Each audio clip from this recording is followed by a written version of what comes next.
Hey guys, we are back in the studio. We are joined by Leo and Az from Mythic Games. I've also got Jerry here because this week with the guys across, myself and Jerry have been going hammer and tongs at each other in Joan of Arc.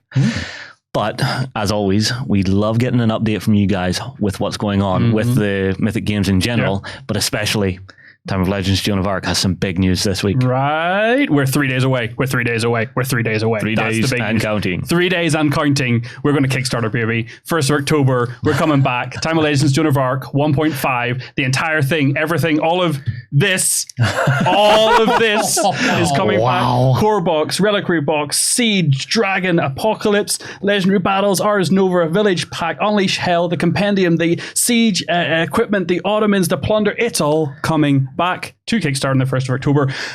And there's going to be more, of course, but yeah, okay, I'm a bit excited. All right, I'm a bit excited. Did you feed him like a Red Bull or something before we hit record here? He's always like that. Really? Yeah. That's good to have in the office. It's a really exciting time for us. This is not just a new Kickstarter. You know, we have done Solomon Kane, we have done Rackbusters, we've done Super Fantasy Brawl, we collaborated with Monolith on Mythic Battles Pantheon. We've been through Kickstarters before. This is not the same.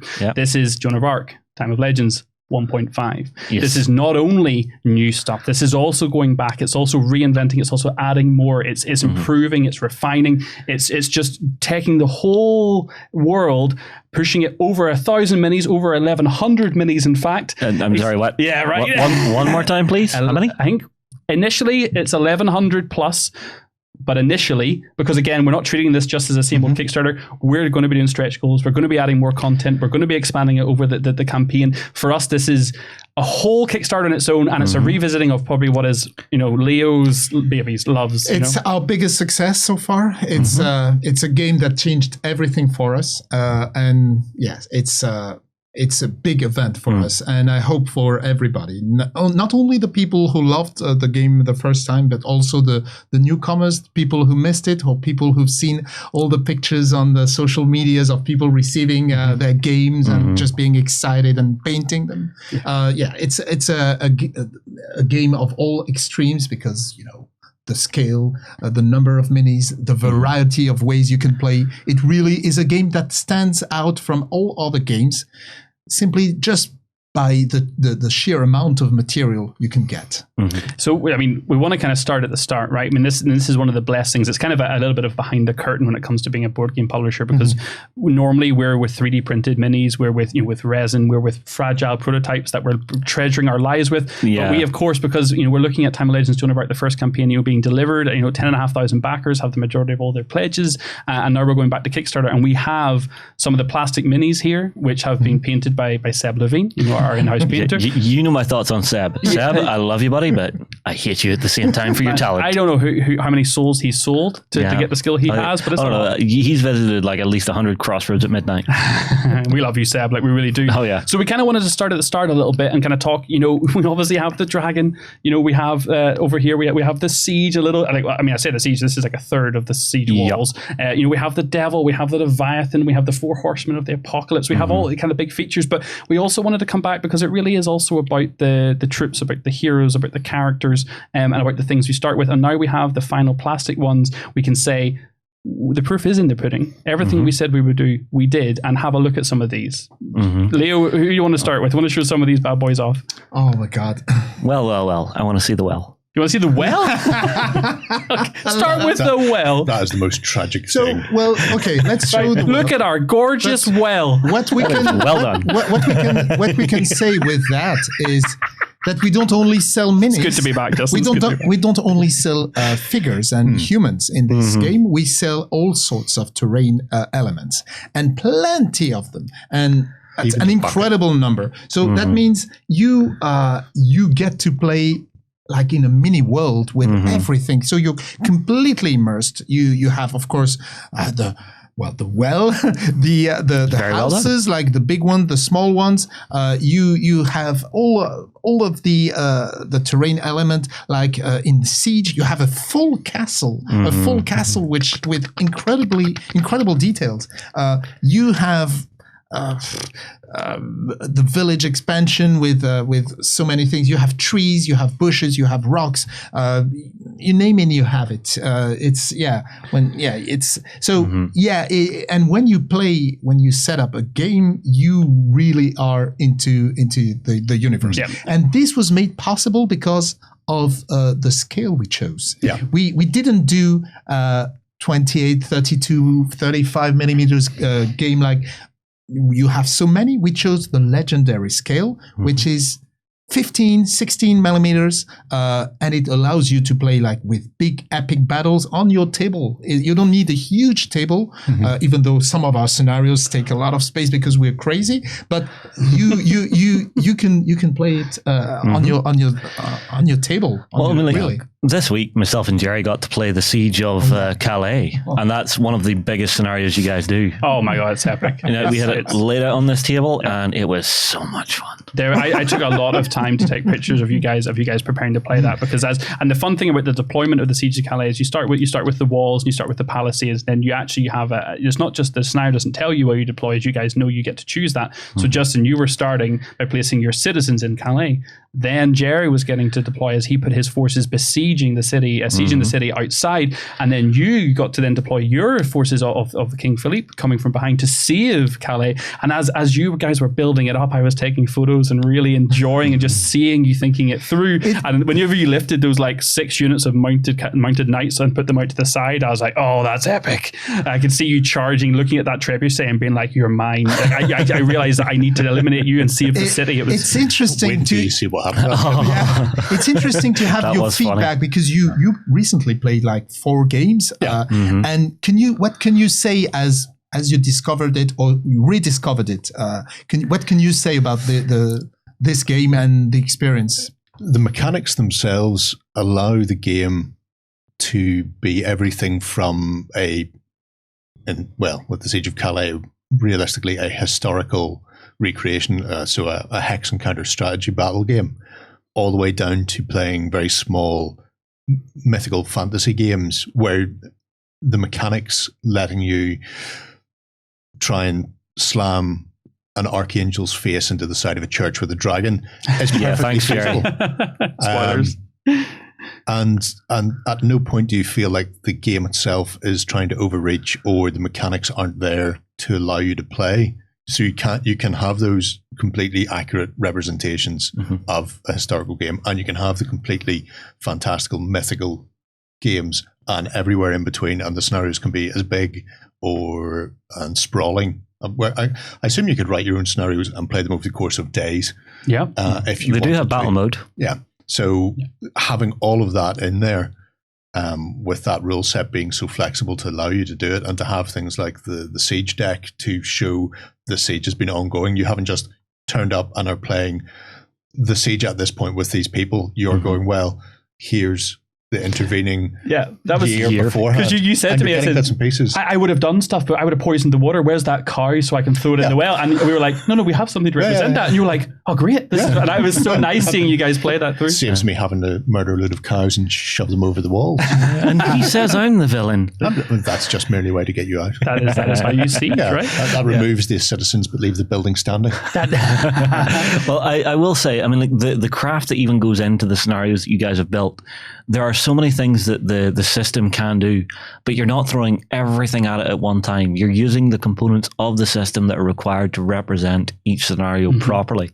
So if I'm playing something quite small with civilians and stuff around that I'm wanting to, pick them up, get their bonuses, maybe actually start chatting to them to get an additional effect or something, you have that, but it's always in the appropriate place in the appropriate scenario. It doesn't get in the way of what you're trying to represent. Didn't you threaten to burn down a church at one point by starting a discussion with a priest that went a bit... No.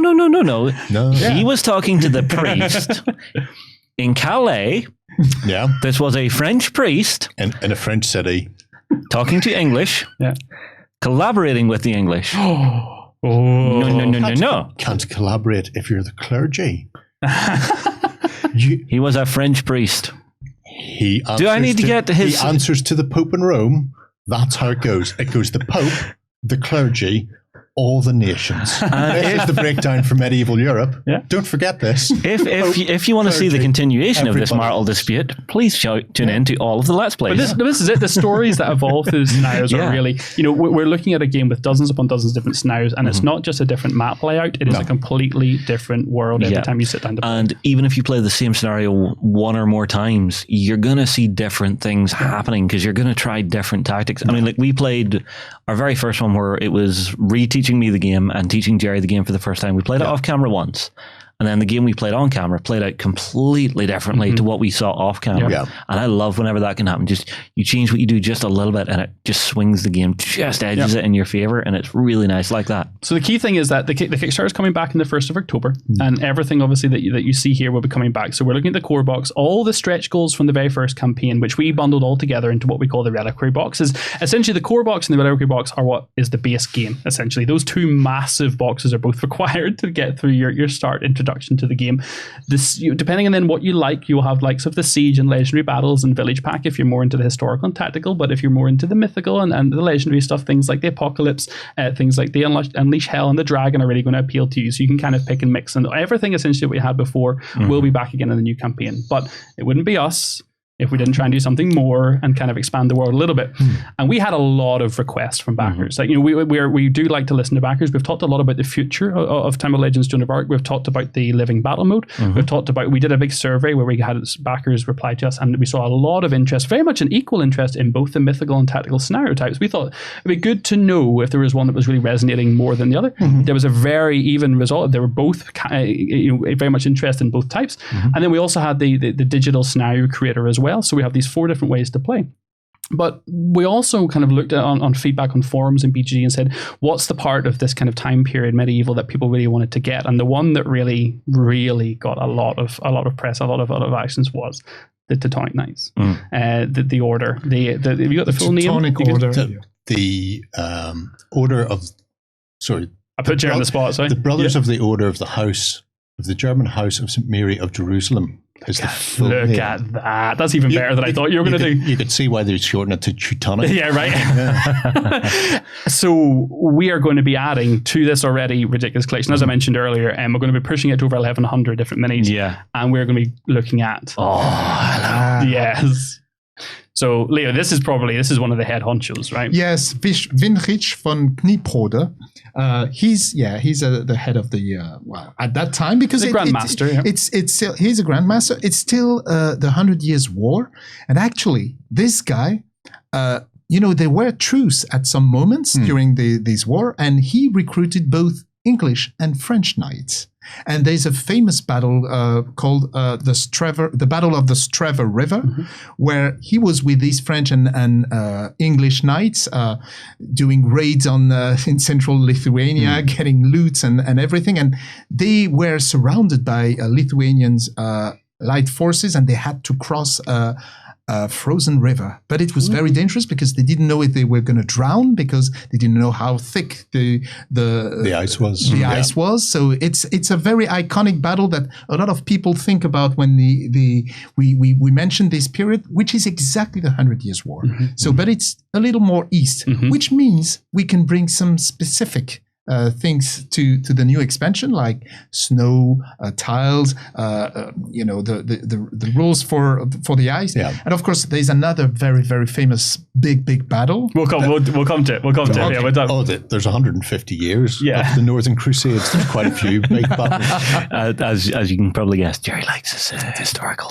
Yes, he's very, very into history. So we have Seb's done us a beautiful painted version, a gorgeous painted version, just to show what we're aiming for. So here's Joan. We'll get Joan in there. So that's a bit of a comparison, so you can see.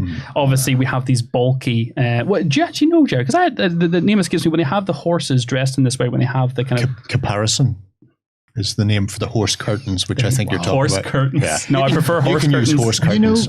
These Teutonic Knights seem to have inspired Games Workshop when they did the Dark Angels. Yep. Yeah, for sure. Oh, for sure. Guaranteed. Or the Black Templars. Oh, the Black Templars also. Yeah. Well, but the Black Templars are just hospitalers. They're Here's a question: the Maltese Cross, Dark Angels. See, I'm going to show my ignorance a little bit, but the Teutonic Knights and the Knights Templar, different organizations or linked in any way? No. No? Okay. No, all the orders, Milton Christie, had to get their own papal bull to establish them. So, and there's loads of them. There's the big ones that people know, so like the Hospitallers, the Teutonics, the Templars, Livonians up near Estonia, the Knights of the Leopard Knights of Lazarus. Leo, are you taking notes? So I love that. there are loads, and some of them were massive. Some of them became massive. The Templars only started with 8 knights, Really? plus a monk. But then they became one of the biggest banking houses in Europe. So yeah, the Teutonics are there, and the Ordenstadt and that they formed, which was the sort of the lands they took over during the Northern Crusades, were quite interesting as they tried to sort of bridge a gap. There's so much for us to explore. There is. There really is. We could go on. The really interesting thing for me, which I don't even know if you've thought about, because you're kind of going into that Teutonic area, and is it a spoiler if I say who they're fighting against? No. So there's the Polish-Lithuanian alliance. Yes. You already have the Ottoman Turks and Vlad Tepes. Yes. Yeah. And obviously, at one point, Vlad was leading, was supported by the Hungarians, the Polish, and the Polish Duchy. Absolutely. So at that point, you've got another force that you can tack into the original set and do your whole set of. That is totally planned. Keep an eye on our living battle mode. Yes, that's absolutely planned. Yes. Do we need to rent out a Jerry to you for a week? Oh, absolutely. Jerry's welcome at Mythic Games offices anytime. I mean, so we'll delve into a few more just because we need to show off some shinies, right? Oh, that's lovely. I mean, this is giving us a chance to really. I mean, we did Foot Knights before. We did heavy armor, and we obviously we're looking a lot at the Age of Chivalry, where the longbow and the mounted cavalry were the be all and end all at the time. But this is giving us a chance to really look at new styles, right? Yeah, the big heater shield on him. Well, is that a big two-hander? He's rocking a Zweihander. Yeah, I was going to say the German name, but I wasn't sure if I was correct with it. Yeah, it's nice. And they play differently. You've played the Teutonic Knights in one scenario. They play differently. I mean, we're trying to bring a different feeling to a lot of the units, because there's not as much variety with the Teutonic Knights as you had in other ways. So, for example, this is the Teutonic Sergeant on foot, which is using something more like, I would call it a polearm. Polearm's fine, because it will be, whether it's put it on a shot, Jerry, a Lochaber axe or a halberd, whatever. They're all still polearms. Yeah, and you'll see here we're kind of showing that a big part of what we like to do with Joan of Arc is to mix and match our units a little bit. So although we have lots of different sculpts, when you come to, if you're into painting or you come to playing with on the table, you can have lots of different styles on one base that give you that really epic battle feeling whenever you put it on the tabletop. We had some queries about why we decided to go with bases of 3 or 2 units instead of just minis on their own, and it's the feeling. I love the term fondle factor. I love this aesthetic thing that's big for me. I miss that thing. Moving it around a battlefield feels epic when you're pushing proper units of guys, even if it is only representative of one in terms of gameplay. Obviously, the mounted Teutonic Knights. We're looking at doing a couple of different sculpts as these as well. Seb's taken a little bit of liberty, taking some inspiration from some of the art that we've had done, and has actually done some of the banners himself as well. Yes, very nice. Yes, I mean, you can't stop that man being amazing. Yeah, we'll see. You do these at home yourselves, kids. Yes. Gorgeous work. Yeah, that's just about 4. If you've seen the trailer, where you get to see these guys charging across the battlefield and see them kind of heading out, it's really, I would say heartwarming. That's not the right term, but you know what I mean. It lifts you up. Inspiring, yeah. My little heart just beats whenever I see the Teutonic Knights. No, not going to say what I was going to say there. We get a little teaser of some of the cards. Of course, we're going to go into more detail. We've got the Let's Plays with you guys as well, but something we wanted to tap into was obviously the religious and kind of quite stalwart kind of feeling of these guys. So that a lot of them come with the impetuous keyword and the prayer keyword, and of course the charge keyword. So they're going to follow up, they're going to push through, especially when you're thinking about them kind of fighting pagans or kind of anything that's going against the church. They're very so they're going to kind of charge them through, and a bit of extreme yes. Well, I did hear a mild cry of "God wills it" from Jerry's side of the table at one point. Deus Lu Volt. So you're starting to see everyday troops with these with many keywords. With 3 keywords is a lot for troops, and things like prayer. So this is something that's normally more reserved for angelic or key characters. So we're now kind of getting to embrace not just kind of holy and unholy, but slightly different orders. And we'll kind of come to more on that. And I don't want to jump too far ahead of myself. And we're really looking at some of the hardest hitting, most well defended. In terms of gameplay, you might have small numbers of these in the table. You might be drastically outnumbered in terms of actual minis and units in a battle, but they're going to, every single knight is going to matter. Yeah. See, they're very resistant, resistant. It's the little extra rules like this that just bend the probabilities on the dice in their favor that little bit more that just makes them super tough.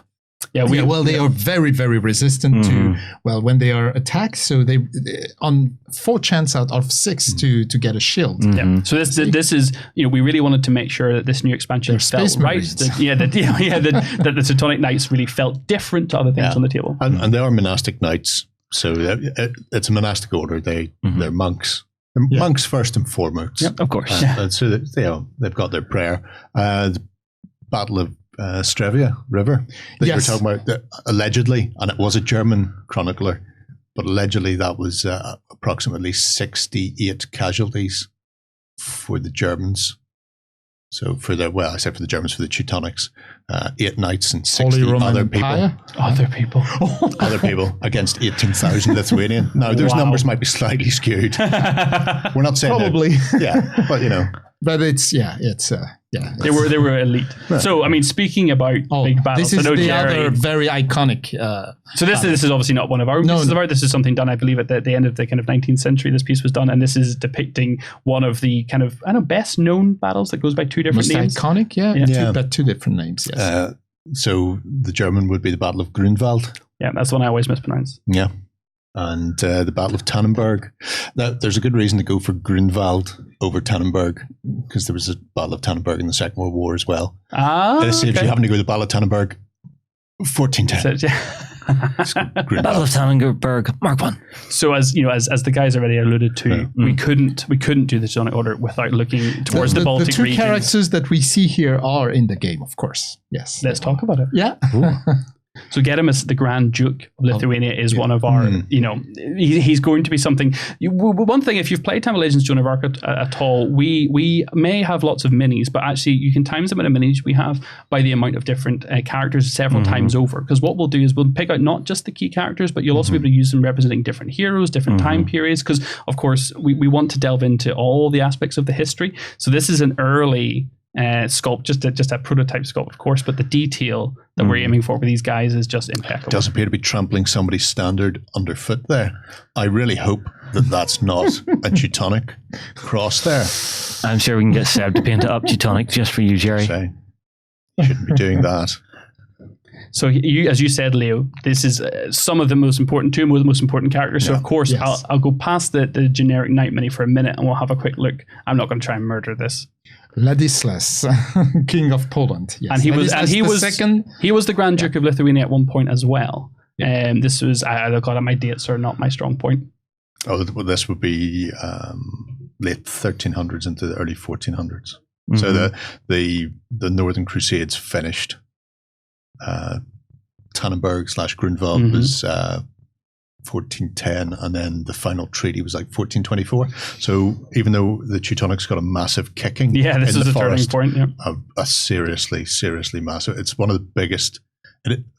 Never mind the Northern Crusades. It is one of the largest medieval battles, full stop, in Europe. And it's funny you touched on that because there's the accounts of the battle are super interesting, especially with the Lithuanians attacking initially and then supposedly from the Teutonic Order fleeing. Yeah. But actually there was other accounts that said no, it was strategic for them to come round the back. And we're looking at potentially splitting that battle into potentially 2 different scenarios because it's too large. Because there's so much to take away from it. And even after that, the Teutonic Order weren't finished because they lost, I think they lost their Grand Master. They did. At Tannenberg. But the treaty wasn't formed because they managed to hold, it has 2 names as well. Marienburg is the name I know it by. It has another name. It's like Molchok or something like that. But they had a preceptory there. That's where the head of the order was. and it was besieged subsequent to Tannenberg, but they held that siege despite having lost most of their order in Grunwald. So yeah. It's for us, it's a whole new side of the 100 Years' War to start exploring that we didn't initially, and let us expand the game massively. And we'll cover the historical battles, and as you said, like this, Grunwald or Tannenberg will probably be split in two, with the first part influencing the second one. But that's not all. We will also cover the pagans. Yeah. Right? Ooh. Now, well, we have a little bit of a tease, just because, of course, we can't, look at the Polish and Lithuanians without looking at some of their troops and stuff. Yes, very interesting. Yeah, we actually have. We've learned a lot from the first game. We're going to, with the new Kickstarter with 1.5, we're going to be doing a new rulebook. So anyone who backs the campaign, of course, will be getting the updated rulebook for the second campaign. If you backed the previous campaign, of course, we'll have a digital PDF of the new rulebook. But if you also back anything, so up to $20 or more, if you buy some dice or a dice tower, or you buy a new expansion or anything at all that you back, if you're on the second campaign and you did back the first one, we will send you a hardback scenario collection with all the scenarios from the entire range, plus a copy of the 1.5 rulebook as well, for every copy of Joan of Arc you got in the original campaign. So if you are an original backer and you want the stuff, it's all going to be there digitally. But if you want physical components, as long as you put $20 on anything you want, and we will then add the extra stuff on top for free, shipped for free as well. And we learned a lot, from the first campaign, a load. And we actually are now starting to explore like new design space and new really interesting strategy. And you talked about it perfectly, Justin. We have 4 dice, and we have the red, the white, the black and the yellow dice, and they're all used for very specific styles of unit and gameplay. And what we're doing, I'm gonna cheat a little bit. I'm gonna skip forward a minute. We're looking at this. I'm gonna skip right forward. These are some of my favorite units in the game, and they kind of could go by unnoticed, because they come with something that we've not really seen very much before in Joan of Arc, and that is both a ranged and melee attack. 2 abilities on a basic foot unit, dodge and haste, and when they perform melee attacks from a forest area, their pushes become double pushes. The Forest Striders, for me, are one of the most kind of they feel exactly how they should. The Knights feel how they should. The Forest Riders feel how they should. We've got multiple different sculpts for them as well, so you can mix and match them on the bases to kind of customize whatever you want to play. And we are starting to explore now more of these special rules that make the units really iconic. So the Pavis shields are going to give you this way of making sure you get that push. They're going to give you the rules we've seen before with the likes of retaliation against cavalry, because that's, again, what they should really have. And we're simplifying rules like support, right? So support used to be you would gain extra dice on defense whenever you had 3 units of the same name together. So I need to have 3 pikemen with Pavas in the same area the shields to actually get support. Now we're just simplifying it. We say, look, if you've got 3 units with support, there doesn't matter if they're all the same type or not, you will just get it.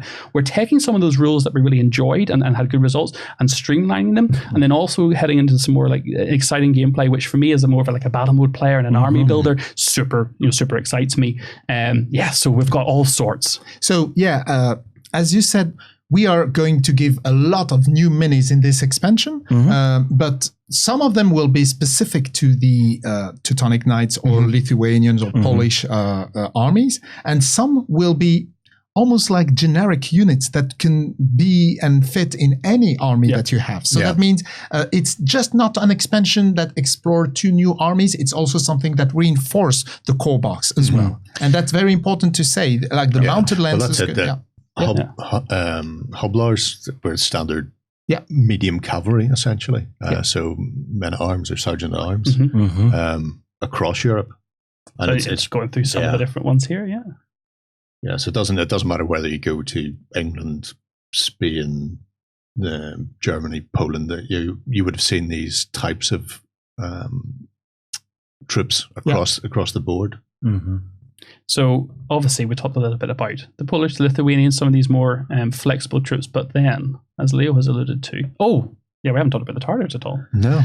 So yes, again, this is something that I wouldn't say we kind of held back from, but we could only do so much, right? Yeah. And getting to now look at the likes, because we did the Ottomans before, we also looked at Vlad Tepes, as you mentioned alluded to before, Jerry. But now we're going into a region where we kind of maybe held back a little bit in the first campaign. Now we've kind of going to the east of Europe. We can kind of delve into some of the more kind of exotic nations, almost I would say, who use very different tactics than just the English or the French tended to use in the period. So it's giving us a really different way to present troops and on it that play differently. I'm in love with the sculpts on these guys. Did they make tartar steak? They do have tartar sauce. That's where it comes from.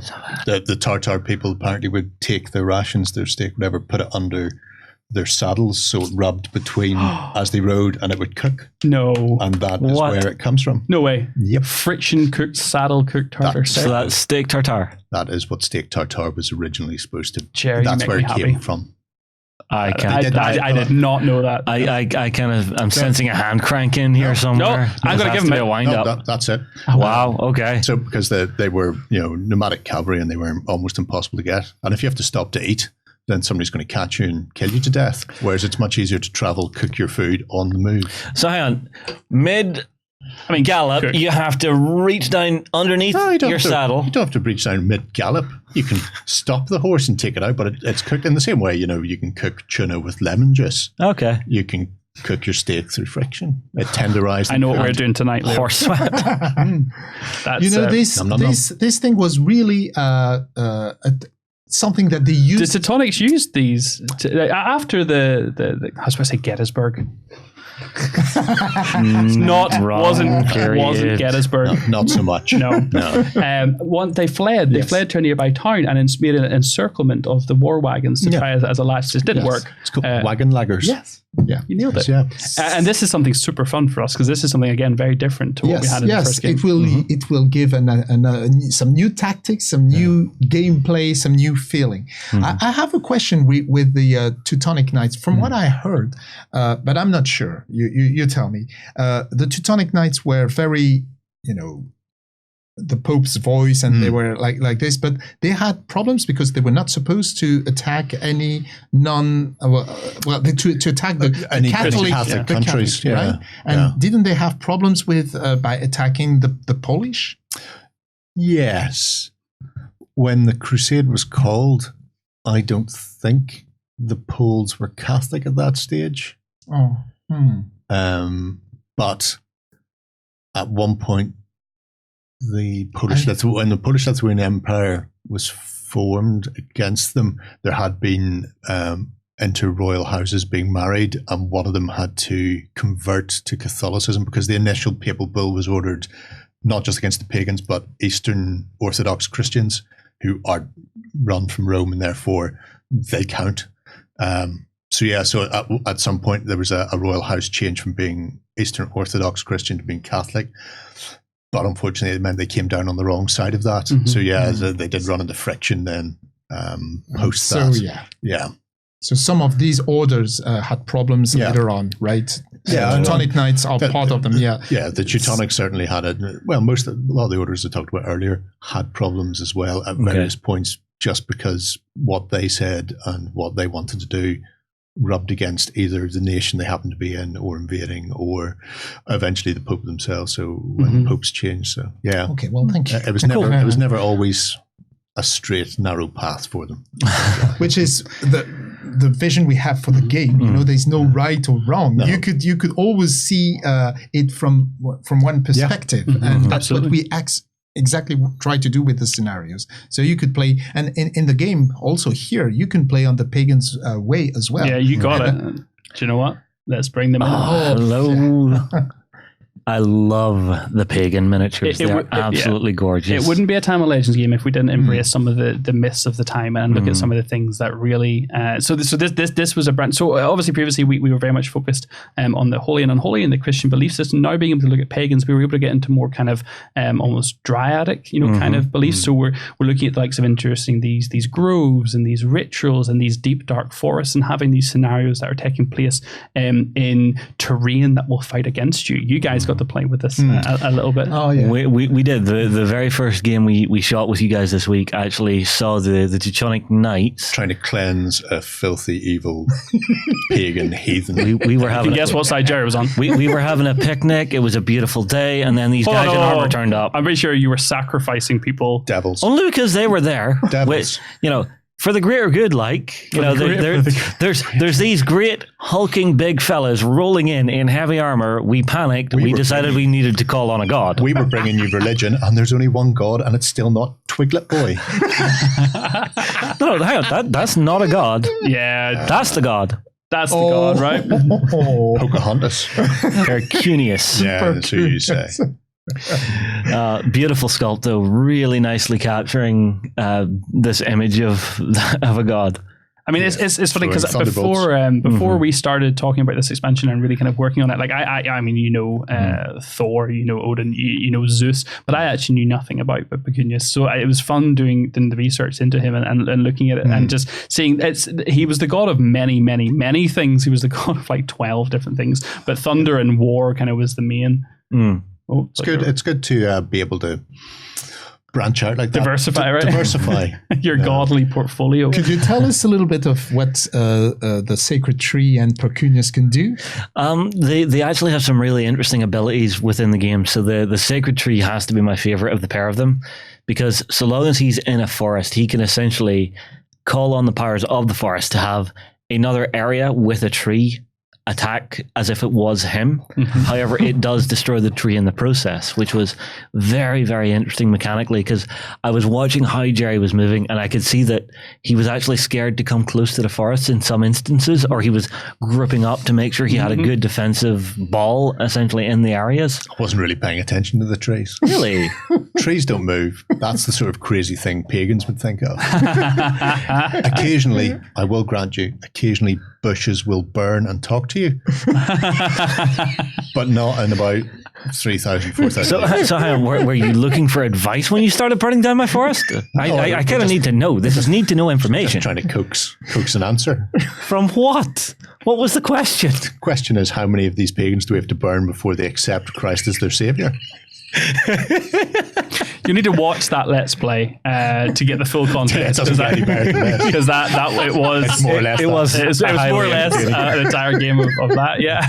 That's just entertainment value whenever you have Jerry versus me on camera. It's fabulous. That's Percunius, on the other hand, is actually really cool as well, because he can actually start striking down with the lightning bolts. Yeah. However, we're in a forest, and I don't want my forest to burn as part of the scenario, so there's a bit of a risk reward on that one. Yes, and it's fun because whenever we were looking at the gameplay for him, we gave him this ability to potentially penetrate the elf defense. So it doesn't matter if you're in full metal, his lightning's going to just conduct straight through that. No defense against lightning. Lightning plus metal equals good time for Percunius. Absolutely, you know. So because in that scenario, you didn't necessarily have to summon him. You know, you chose to sacrifice those people. I did because let's be honest, the Templars were going to make sure I couldn't sacrifice them. Teutonics. Oh, sorry, Teutonics. Get the order right. Fair enough. Well, the Teutonics were going to kill those civilians, so they should be worth something before they go, instead of just being wasted. I love this so much. It's just created an epic story. Like the couple of games you guys have played this week, from sieges to Joan of Arc herself to the Grove and to the gods. Like it's just you guys have and the dragon also. Oh yeah, that was fun. Until you see Joan. I'm not saying I was blessed from on high, but. Blessed be the dice gods. No, just save it for them. Let them watch the last. You're gonna have to watch. It was so good. So we've got a little bit more about the pagans here. Yeah, so we saw a first god that is called Percunius, and this is a goddess called Lema. She's the goddess of luck and fate. You know, so she can give you good fate, and of course we are in a pagan forest, and yeah, she can ride this gigantic bear, and yeah, I really love the art. I don't know what you think, and yes, the mini is very impressive as well. We're very, even though if she's human sized. We're very blessed with all the artists we get to work with, but I think it's a real opportunity to go and look at these things that really haven't had, I guess, what you might call kind of modern art done of. You know, we're almost kind of redefining and looking at some of these things that haven't been drawn for hundreds of years, and it's really nice to look at something and see it could be straight out of a fantasy novel, but actually no, it's got real roots in our history, very much like this gentleman. Wow. Oh, yes. Old Nicolas Cage here. No. Wicker. No. I want to see if I can. I want to see if I get a rise out of There was Jerry. only one Wicker Man, and he was not in that. I was saying I knew I could get Jerry there with that one. See, I don't know. I'm getting kind of festival vibes off this guy. Oh my word! The old Burning Man here from Justin. Not surprised at all by that one. Yes. Can you tell us a bit about this one, Leo? Well, they can summon different creatures, and they are myth from that area and that period, and the Wicker Man is one of them. So, yeah, he usually is from the.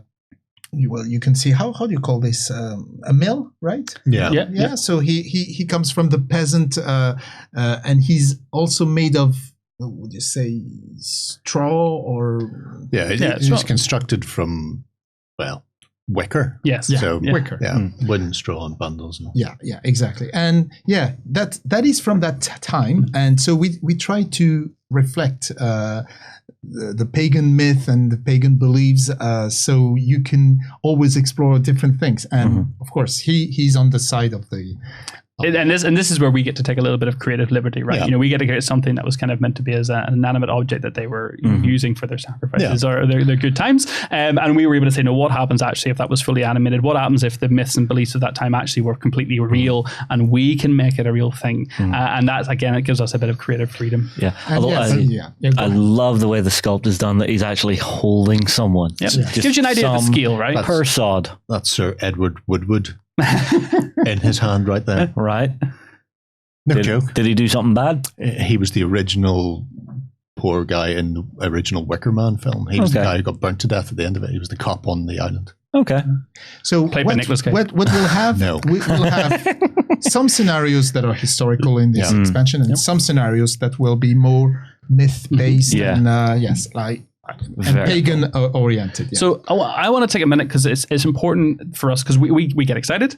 We love new stuff. We love new minis. We love the Teutonic Order is going to be great fun, and it's going to be a big box expansion.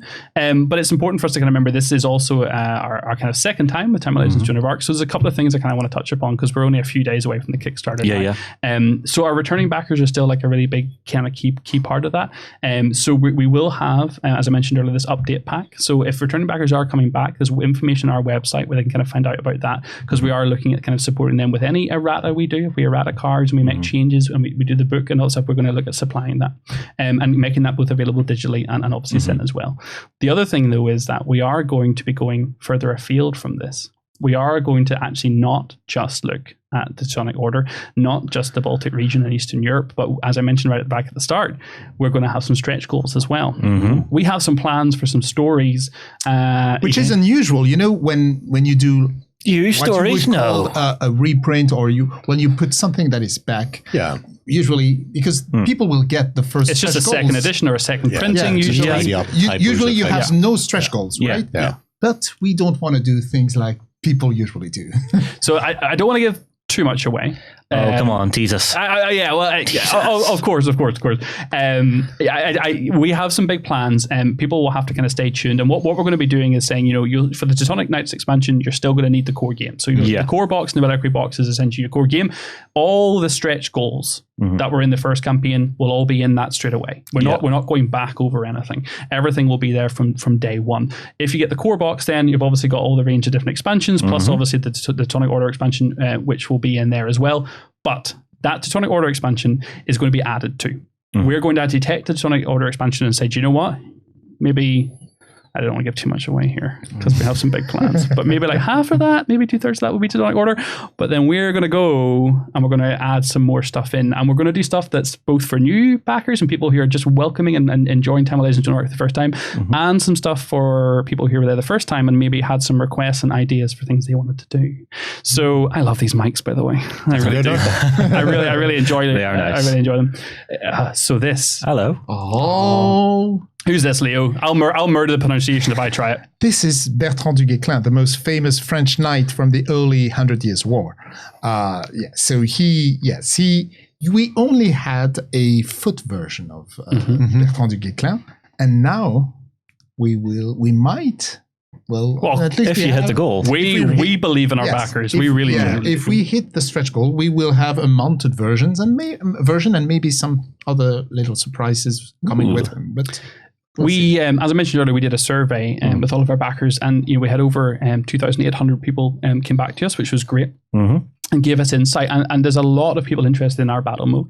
We recently did a huge update to our battle mode where we've got 12 different army lists now where you can combine army lists together to play. So we're looking at adding new tactical scenarios, adding new mythical scenarios, but also looking to support the battle mode as well. So if you want to play mounted or on foot characters, you can, and they will have their own cards and their own ways of play.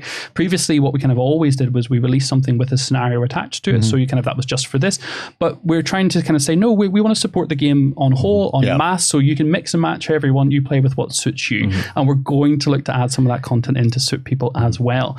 That being said, we've talked a lot about the pagans, we've talked a lot about again Eastern Europe, but we're not ignoring the Christian holy and unholy aspect of what that we really explored in the first game. So we will have the likes of glorious angels bringing their radiant light to the battlefield. We are looking at bolstering some of those forces further and giving you more into, because before, I can bring them in here, Jerry. We had angels, we had Archangel St. Michael. If you did delve into some of the other boxes, we had, I'm going to murder this against Raphael,